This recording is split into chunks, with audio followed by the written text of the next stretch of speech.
Бала кезінде үйдегілер оқу біте салысымен жазғы каникулымды өткізу үшін ауылға жіберетін. Себебі қалада ойнайтын бала қалмайтын. Бәрі өз ауылына демалуға кететін. Иә, демалуға.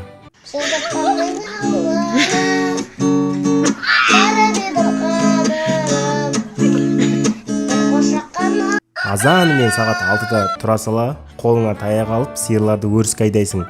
Қайта айналып келіп, қойларды қозыларын алып қалып, өздерін кезекке қосасың.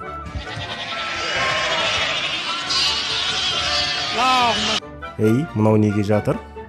Көзіңді аш, оян қой, көтері басты. Өткізбей, қорада бекер жасты. Болды, қойш, тұрдым бол. Кейде еріккеннен велосипед айдайтынмын. Орал, дәу аяғым жетпейді. Ортасына кіріп айдаймын. Достарыма пантовать етем деп, тұрып айдадымда педальдан сеп шығып кетті. Не болды, лампочка жарылды ма? Не болды, бітті. Іле-шала әжем жайған құрттарды кетпей жатып, бірнешеуін жесінде көшеге футбол ойнауға шығасың. Жиналған балалардың жасы да, бойы да әртүрлі. Кім Рональдоны жақсы көреді, солар сол жаққа, кім Мессиді жақсы көреді, солар оң жаққа. Мен Неймарды жақсы көрем, онда сен маған доп әкеп тұрасың.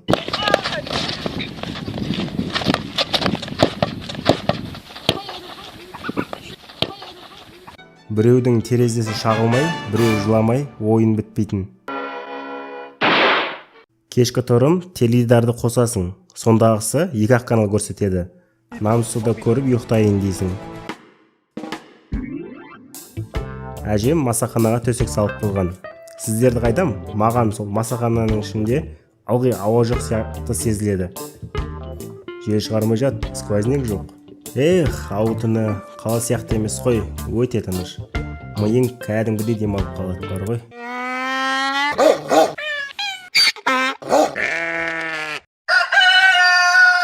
Қой кезекке шығасың, 40 градус ыстық. Есі дұрыс адам үйде жатады ғой. Ай жарықтық, ешкі деген жатпайды ғой, жүре береді.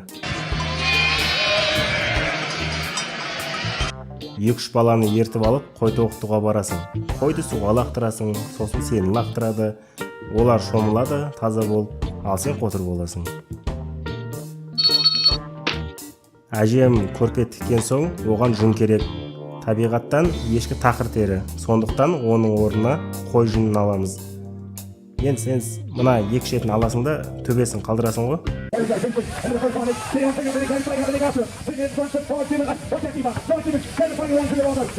Бәсе, жүн алып енді қойға ұқсап қалдың.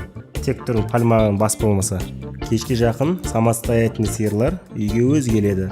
Артын бағып көріш келеді. Бөтен қой бар ма? Әжем сиыр сауады, жеңгем пісіреді, мен ішем. Әлемнің бүкіл қоңызы жарыққа жиналатын білеміз. Ауа жоқ масаханаға жатқым келмей, YouTube көріп сыртында жаттым. Тұрсынбек қойшы одан да. Сіздің де ауылыңыз есіңізге түсті ме? Ауылдан адам көшкеннен, адамнан ауыл көшпейді. Кешіріңіздер, ұмытып барам, мені шынымен де қошқар сүзген. Анау мынау емес, 60-50 килолық мынандай бегамот.